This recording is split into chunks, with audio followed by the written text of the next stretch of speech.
Welcome to This Daring Adventure podcast, where we work on bridging the gap between where we are and where we want to be in order to live a bigger and bolder life. In this podcast, we will provide inspiration, tips, and skills you need to make your life the adventure you want it to be. Here's your host, mindset mentor, and life coach, Trista Gurton.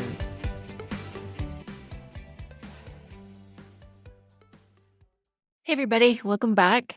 This is episode 65, Loving Yourself Harder. I am back to normal life, non-vacation mode from Nepal. I got back last weekend and it was a great week. Very short. Definitely I should have taken 2 weeks, but that's okay. I have another vacation coming up in May. Be traveling to Paris and probably Greece. Still working out details, but it will be a nice little break. Paris has been on my list of things to do for a while. I haven't been there for a few years, so I wanted to get back, even if it's just for a few days, to enjoy the city. And then I will probably take a week to work and have a bit of a break somewhere else. And I'm looking at Greece. Today, I wanted to talk about loving yourself harder. And this is something that came up for me last week. I was doing a lot of work reviewing Q1, planning for Q2, and thinking about my future self and who I wanted to become. And in these times when I have a bit of downtime and space to think and look back and look forward, it's easy to go down a rabbit hole of thinking about what should be different, what I should have done differently, the mistakes that I made, things that disappointed me, and all the shortcomings and missed opportunities that I've experienced, and thinking about how things should be different than they are.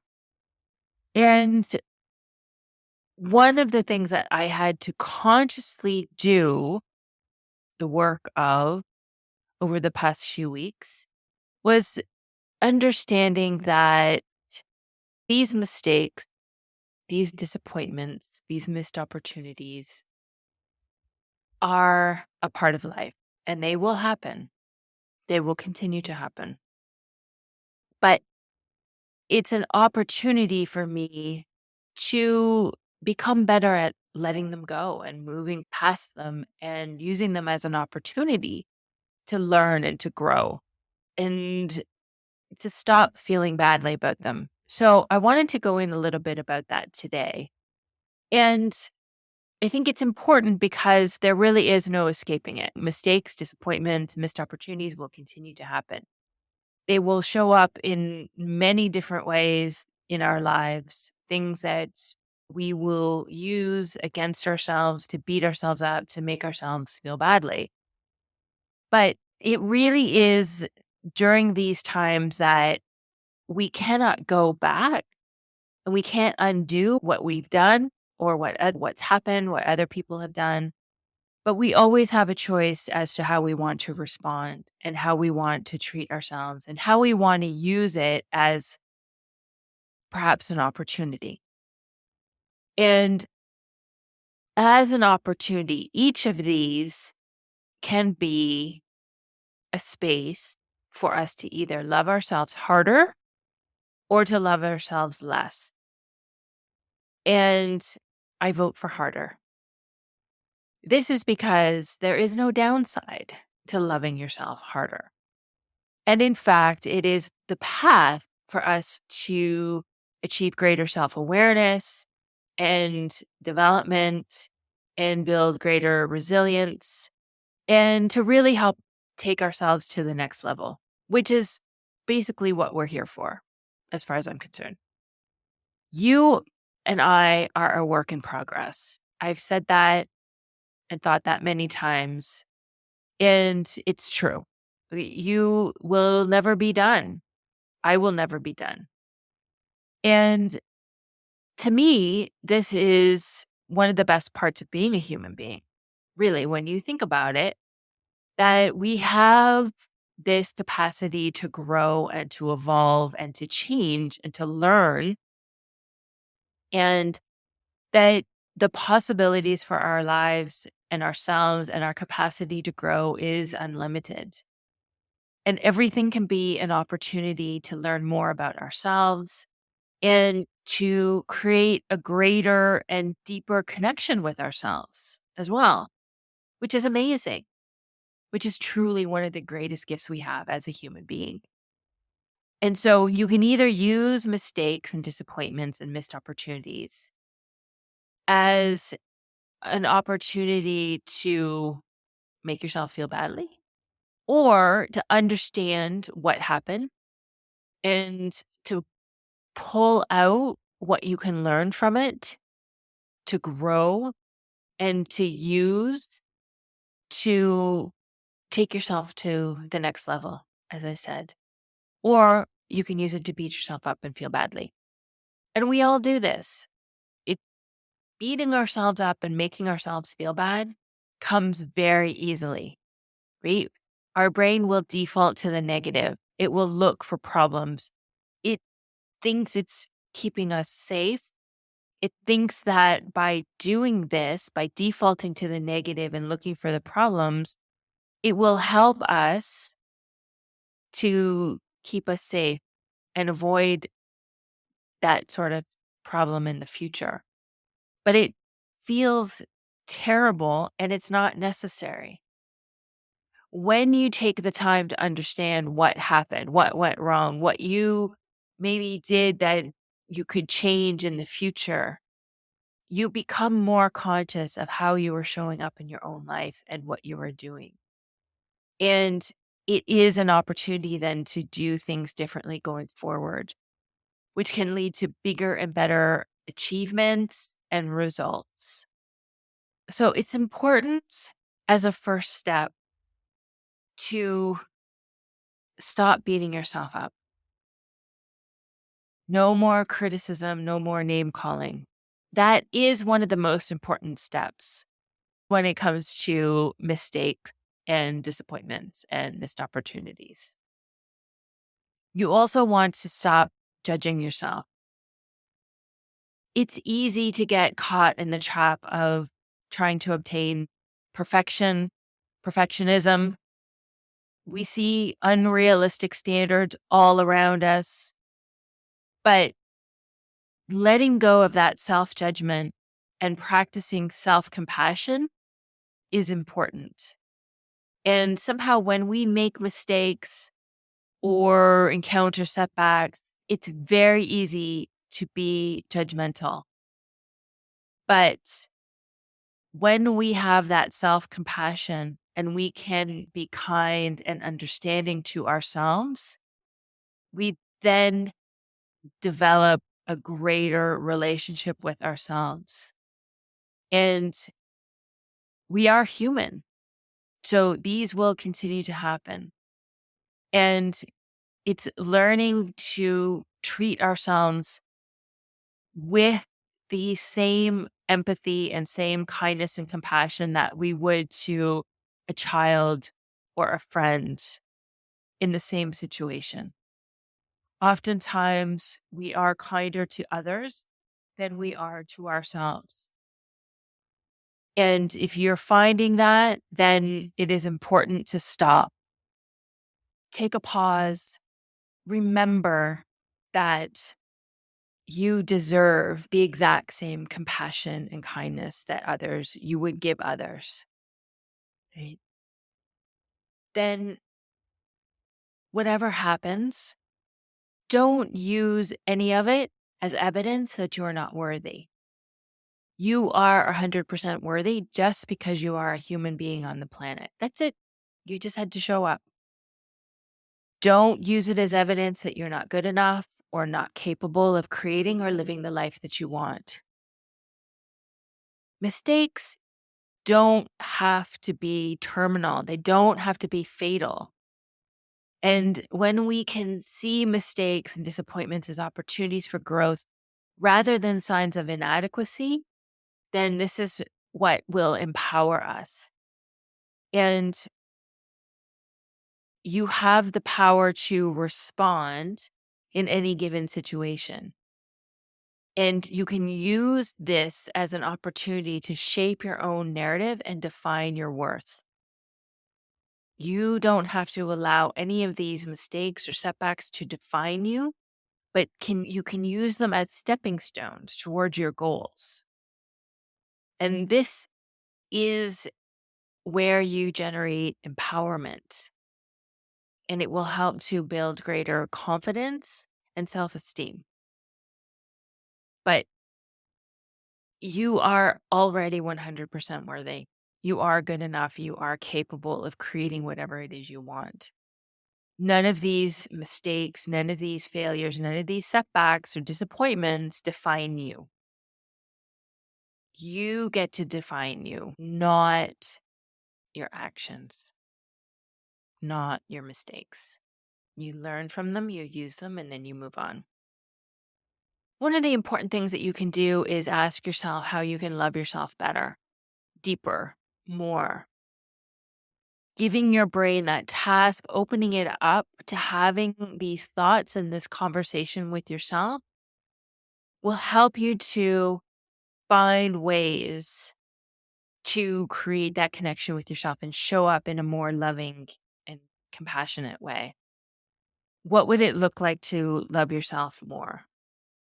How can you show up for yourself in a more loving way? Set your brain, give it that task, find those ways. I think for each person, it will be a little bit different. So I think it's important that you spend some time reflecting on what that would look like for you. Certainly, there are the basic things that I've already mentioned: no judging, no criticism, no beating yourself up, having the greater self compassion. But what does that look like for you? What else can you do? How would you show up? How do you respond in those situations? Then you want to commit to it, set an intention, commit to doing this for yourself, commit to not beating yourself up, not judging yourself, not using your mistakes against yourself.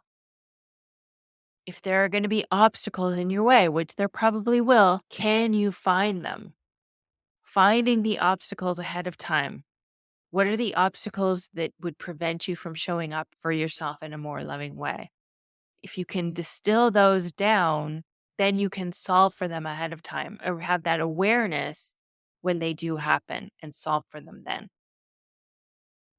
It will take practice. It's a skill that you will need to develop, and you will have to practice thinking loving thoughts on a daily basis and practice every single day. Gain that awareness of where you are beating yourself up, which thoughts are criticizing and judging yourself, and then start to override your default thinking. A lot of these thoughts will just come very easily and very naturally to you because you've been thinking them for so long. And they've become beliefs, and that they're just on repeat. And our brain loves that. It loves something that is just easy, and it loves to repeat these patterns and these thoughts because they just don't take any effort. And you will have to gain that awareness and then practice overriding them. But you will become better at it, and it will become easier for you. Just be kind to yourself. And if you need support, get the support that you need from friends, from a coach, from a therapist, whomever that can provide that support to you. It takes work, it takes effort, and sometimes it takes someone who is more objective and has some space and some neutrality to point out some of the thoughts, some of the things you're saying, some of the things you're doing that perhaps are not allowing yourself to love yourself as hard, and can show you and help you to develop and build that relationship with yourself that you want. whenever something happens, whenever there is a mistake or a disappointment or a setback, take the time as well to not only see what you're thinking about it, but how you can reframe it. And this is an important part of how we grow and how we develop. It helps you to see that these are opportunities, and taking the time to find where those opportunities may be is very helpful for building that evidence for your brain.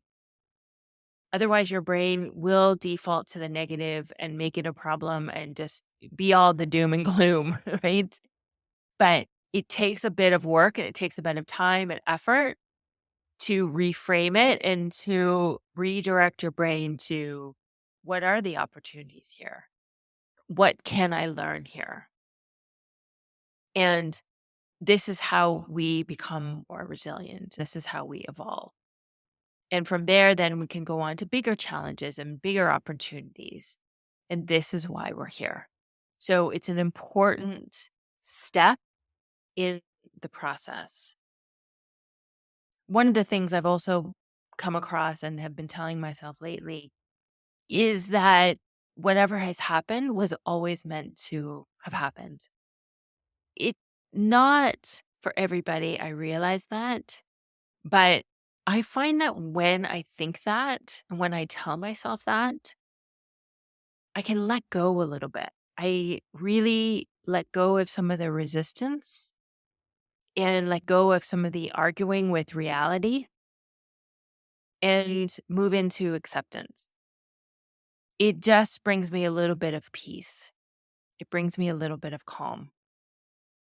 I don't know whether it was actually always meant to happen that way, but it did happen that way. I can let go of that resistance because arguing with reality and creating that resistance is what keeps us stuck and it keeps us feeling badly. So, moving into that space of acceptance and that it was meant to happen brings me peace. You can try it, it may work for you. But remember that all of this work is a skill and it is challenging when you start, and it's not something that we're taught. It's not something that comes naturally. But with daily consistent work, we can improve and we will get better at it. I promise. You can create a deeper connection with yourself and love yourself more. Love yourself harder. This is the path to growth and involvement and building your capacity and building that life that you truly want. It's how you achieve and how you create the life that you truly desire. So keep practicing, keep showing up for yourself. Be gentle, and you will become more of you and love yourself more each time, each day, each step along the way. You have so much to learn about yourself. This is your greatest adventure. If you can embrace that and enjoy it as a part of the process, you will never, ever be done. And that is one of the greatest gifts of our lifetime. I am going to be holding another webinar masterclass in the next 10 days. I will be putting a link in the show notes. It will be about creating your future self. It's some of the most interesting work that you can do. And I will put the link for you to sign up. It will be live, but if you can't make it, a replay will be shared if you register in advance. I also offer the opportunity for you to try coaching for yourself. It's a 45-minute session. Bring any issue, any problem that you want, and let's talk about it. Let's get you coached. And you can learn more about my 3-month program. It is a great opportunity to understand and learn more about yourself and really take yourself to the next level. You don't have to stay stuck. Nobody teaches us all of these things about our brain and about our mindset and about our emotions. But it is possible to start evolving and to start changing when you have that support and when you invest that time and energy into yourself and into your growth. That's when you really start to move yourself forward. So the link to my calendar will be in the show notes. You can sign up, and I look forward to meeting you then. Thanks, everybody. Have a great week. Talk to you later. Bye-bye.